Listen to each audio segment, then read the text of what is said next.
Well, in California, the budget crisis has grabbed the headlines with talk of widening deficits and big cutbacks in state services. The potential for a credit downgrade in California is the last thing the market needs now, as all munis sit on Moody's negative watch list. Sean Egan is founder and president of Egan-Jones. He joins us now. He would take issue with Moody's. Egan-Jones is an independent credit rating agency paid by its clients, not the stock and bond issuers it rates. He is joining us now from Philadelphia.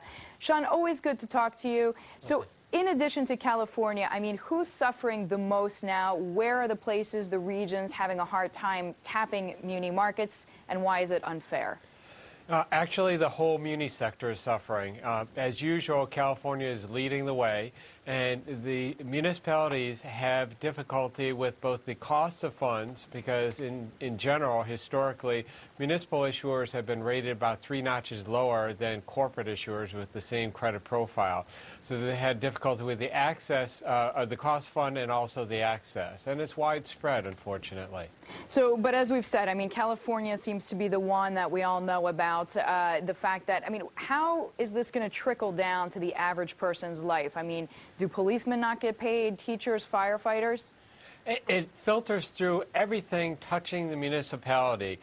You're right, teachers, firefighters, anybody that gets paid by the municipality will be hurt. In California's case, they're dancing. They're issuing vouchers, they're cutting where they can, but it's a growing problem. And part of this is a result of the problems with the municipal bond issuers. A lot of them have seen their ratings cut from the AAA level well below that. The municipalities, unfortunately, are stuck right now. They're trying to address the problem by proposing a law whereby credit ratings for municipalities would be reflective of the same categories in the corporate area. Basically, municipalities have had low defaults, and even in the few cases where there have been defaults, recoveries have been very high.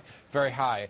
Unfortunately, that hasn't been reflected in the rating. In part, some of the rating firms get paid twice, but once by the issuer, secondly by the muni bond firm, and they're trying to change that. In addition to getting paid twice, you also make a statement saying basically you think they're wrong. You think that Moody's and S&P are too pessimistic about this market. Is that right?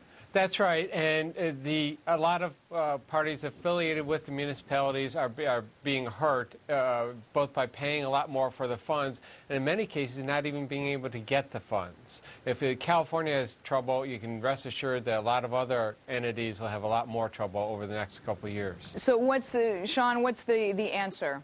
The solution is not to pass, well, you can pass a law, but that won't go far enough because there's always exceptions for issuing a lower rating than would otherwise be the case. In our view, what's needed is some structural change. The rating industry, unfortunately, has been an oligopoly, which normally works to the benefit of the parties who are the oligopolist. And there needs to be some structural change such that the true credit quality is reflected. Ironically, in the muni area, the ratings have been historically depressed, which is the exact reverse of the structured bond area where the ratings have been inflated. What's needed is to come back to parity, reflect the true credit quality so that investors can make the proper decisions. And should the federal government, Sean, be involved in that? Yes and no. The federal government should be overseeing this. They know they have a problem with a very consolidated industry. They should address that. But they shouldn't take a heavy hand in forcing certain ratings. What they should do is make sure that there's a level playing field, that the timely, accurate ratings went out. That is not the case right now. Hopefully there'll be some actions taken towards that. We suggest something that, who was it, Joe Grunfest proposed, and I think that's a workable solution. Sean, we thank you as always. Thank you. Sean Egan, president of Egan-Jones Ratings.